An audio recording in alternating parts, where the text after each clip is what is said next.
With Real Madrid out to defend the crown they claimed so easily last season, and Barcelona desperate to return to winning ways through an impressively restocked squad, a fascinating title race looks guaranteed in Spain. Before this weekend's kickoff in La Liga, BBC Sport examines the main storylines of the leading contenders. Real looking strong, but over-reliant on Benzema? After cruising to last season's title by 13 points, Real Madrid head into the new campaign with high hopes of claiming consecutive league crowns for the first time since 2008. Carlo Ancelotti has strengthened his squad with the capture of centre-back Antonio Rudiger from Chelsea and defensive midfielder Aurelien Tchouaméni from Monaco.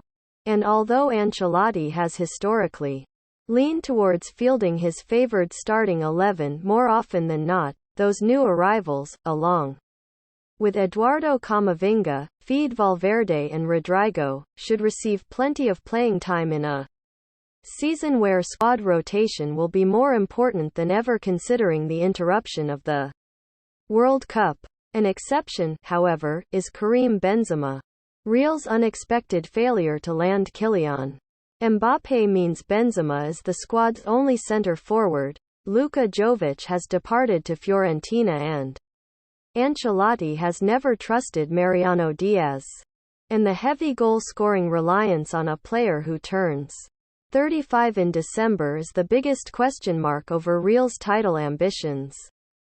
There is, however, a potential X-factor. Eden Hazard has been a massive disappointment since his arrival from Chelsea, with a series of injuries restricting him to a paltry tally of just 6 goals in 3 seasons. But now Hazard is fit, with a full preseason under his belt and boosted by the endorsement of Ancelotti, who plans to use the Belgian in a false nine role. If he can take that opportunity to finally become the free-scoring superstar we used to see at Stamford Bridge, it would provide valuable depth in the only area where Real look vulnerable. EuroLeague's podcast. What's going on at Barcelona?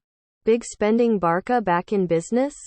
It has been a sensational summer at Barcelona, where club president Joan Laporta has taken a colossal gamble by selling off chunks of the club's commercial assets to finance a remarkable spending spree.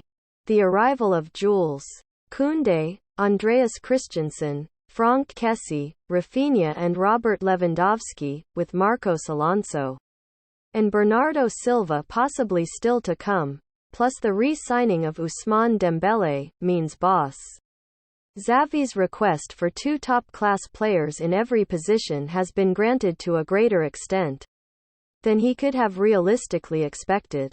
They are still to register any new players before this weekend's opener with Rayo Vallecano, having been wrestling with severe financial issues which need to be addressed to comply with La Liga's strict financial regulations. They are confident the issues will be resolved, and now the pressure is on the coach to deliver. Barca's quest for an immediate return to glory hinges on a fundamental but currently largely unanswered question: how good a coach is Xavi? They gained a decent tally of 56 points from their 26 league games under Xavi last season, with the notable high of a run of 7 straight wins between February and April, including a fantastic 4-0 thrashing of Real Madrid at the Bernabeu.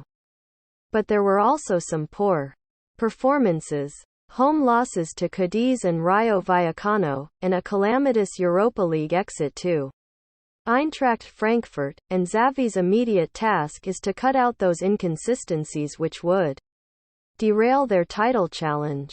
The former club captain certainly doesn't lack resources, and on the evidence so far he won't hesitate to use them.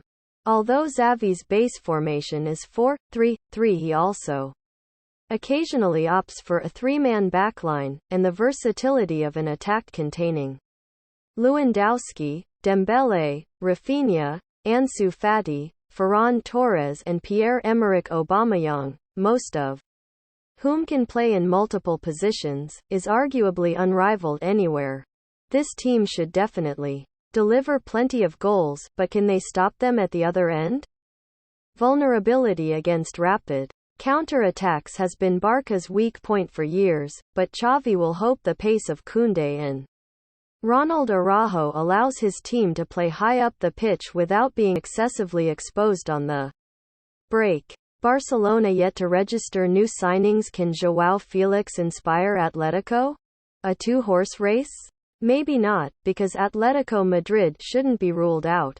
Diego Simeone's men provided a feeble title defense last season, often looking a shadow of their former selves and only securing a top 4 berth thanks to a strong late surge.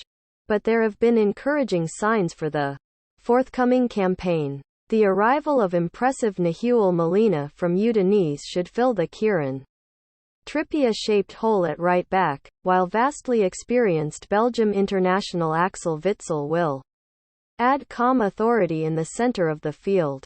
Atletico have been in free-scoring form during preseason, culminating in a 4-0 thumping of Juventus last weekend.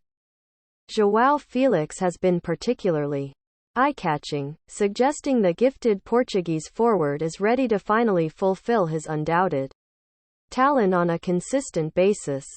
If Felix continues to flourish, and Simeone can recapture the defensive solidity that has marked most of his 10-year reign, Atletico could go all the way.